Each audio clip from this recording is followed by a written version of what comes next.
We are talking with Dr. Grant Clark about the kind of the realities of abortion. And we were talking earlier, of course, about how the Bible makes it really clear this is absolutely not what God wants. And that's very clear. But you weren't quite there yet in your journey back in the 70s when you were in that hospital, and that was abortion was part of your practice. Tell us, go back in time and tell us about the cases that really did you in. That was it for you.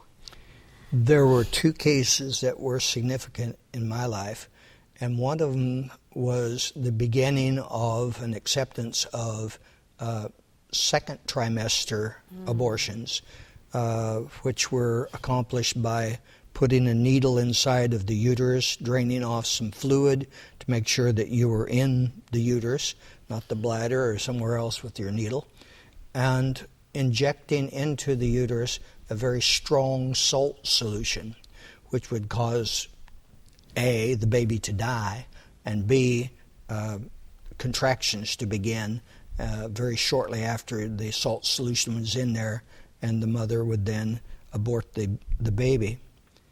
She'd deliver a dead baby. She'd deliver a dead baby. But one case, she did not deliver a dead baby.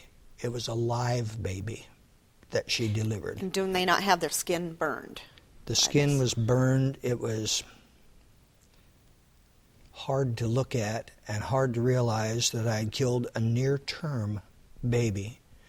The dates that the mother had given me were wrong, and we had no real way of checking it at that time.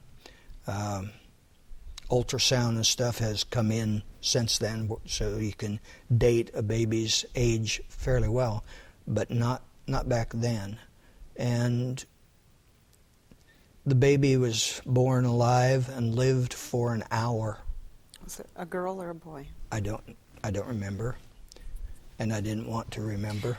I guess that would make sense. But at that point I said, no more third or second trimester abortions.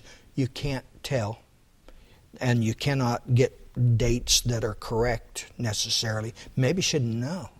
I mean, that's perfectly legitimate. They don't know when. Was the mother aware the baby was born alive? Yes, she was. And it was just a bad scene all the way around. I mean, what was I supposed to do? Smother it? Strangle it? It was just, what will I do? And so I took the coward's way out and I did nothing, and the baby died, as it probably would have anyway. But I said, no more of those. That's it. The end of it. And as I said, I was an employee of a county hospital, and I could do that, saying, no, I'm not going to do that anymore. End of that story. Yeah. The other one was a little bit later, but came on the heels of that one, and that was a young lady that came in, unmarried lady, that came into the office, wanted an abortion, would not settle for anything else, and went through the procedure of the suction abortion, and all I got out were some chewed up tissue, and I recognized no body parts at all. And so we sent the material, it's called the products of conception. Mm-hmm. That's the high sounding words that we used, to the laboratory, as we did all the cases. You have to send it all in. And they gave me the report back saying, this is products of a dead conception. In other words, the baby had already died. Oh. And all I did was essentially a D&C, scrape out the inside of the uterus.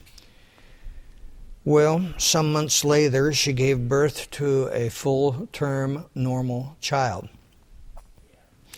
And then came the lawsuits. She sued me for not completing my work, not aborting the baby.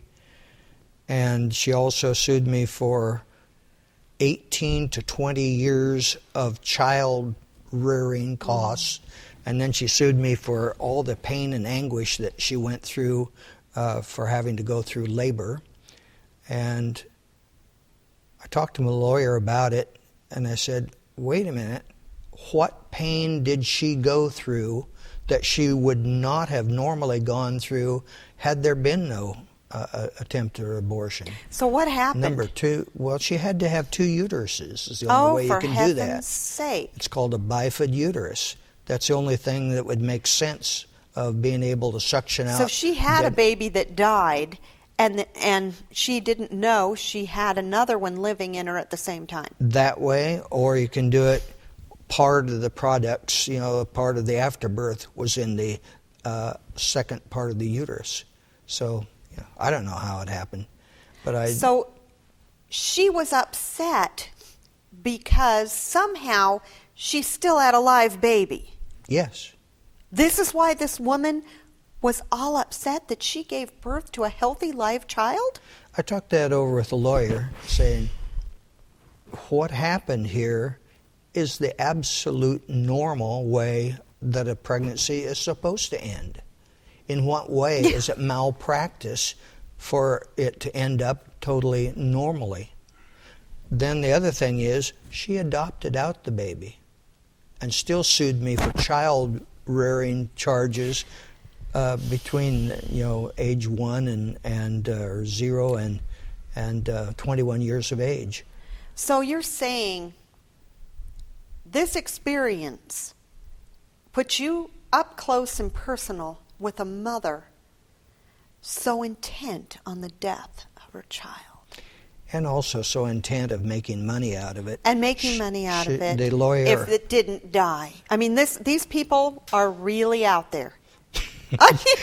Yes, they really, really are. I know. It sounds absolutely unbelievable. The lawyer offered her $2,000, and if she had dropped the case and get out of town, she did. That's how it ended. Well, except it didn't end that way for me. I went through the cases, and more I was saying, why are you there for the abortion? And they're all selfish reasons. It doesn't fit in with my lifestyle. It doesn't fit in with what I had planned, and I dare not let anyone know that I've been pregnant, because that might indicate that I'd had sex, and ooh my, that can't get out. Well, foolishness and greed, and I said, enough. And then combined with these scriptures that the Lord was impressing on me, between the two things, it wasn't long before I could figure out, number one, there is no such thing as a therapeutic abortion. It's not therapeutic for the baby. Meaning, for the audience out there, there's no medical reason to ever kill a child in the womb. There's becoming less and less reason, to... You may have to deliver early, but you don't have to kill them once they're here. In eclampsia, where the blood pressure starts going up, you put the mother at bed rest, and you take care of the blood pressure, and you treat the mother even in the hospital for a number of months. And they do that. But you save the baby. Yeah, right. That's the point, is to save the baby, not to get rid of it. And these are mothers who are intent on saving the baby, who are in these situations, or diabetic crises. They want to save that baby because they're high risk pregnancies. And this is handled all the time across the United States and elsewhere. This is handled all the time, and it's handled successfully. Yes. Well, I hope you can stay around, because will you come back and do another show with us? We didn't get to half the stuff I want to ask you about, but before we end, I just have to say how much we appreciate what you're doing. It's not easy, and we as pro-lifers do the best we can every day, and we hope God uses us in ways that we can serve. But God is using you in an amazing way, and everything you're doing. I hope that's true, because I can't bring the babies back, but maybe I can save some in the future that some lady is thinking, oh, I've got to get rid of this. No, you don't. You don't have to get rid of that little baby. You've been there, and you say, don't do it. Don't do it. You'll wish you hadn't. I think those are wise words, and we're going to end on that. And Dr. Clark, I thank you so much for what you're doing and for speaking the truth today. And I look forward to our next show with you because we have got a lot to say.